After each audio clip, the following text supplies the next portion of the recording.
दत्ता लाड, दैनिक पुण्यनगरी, जिल्हा प्रतिनिधी, परभणी.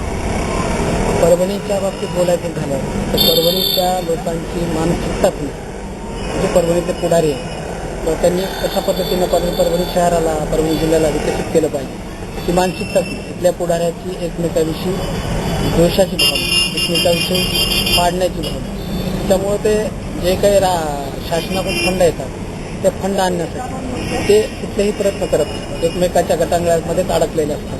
दुसरी गोष्ट, पश्चिम महाराष्ट्रापेक्षा मराठवाड्यातल्या लोकांची, त्यातल्या त्यात परभणीच्या जनतेची मानसिकताच नाही विकास व्हायला पाहिजे. आणि त्यातल्या त्यात आळशी लोक, काम करणे ही प्रवर्तित नाही. किती मिळतं, जेवढं मिळतं तेवढ्यावर समाधानी, पण आपण हे केलं पाहिजे, हे नाही, हे होतं की ते होतं, ही मानसिकताच लोकांची होती. त्यासाठी या लोकांनी आणि परभणी जिल्ह्यातल्या लोकांनी मानसिकता लोकांची बदलून घेतली पाहिजे, तरच विकास होऊ शकतो.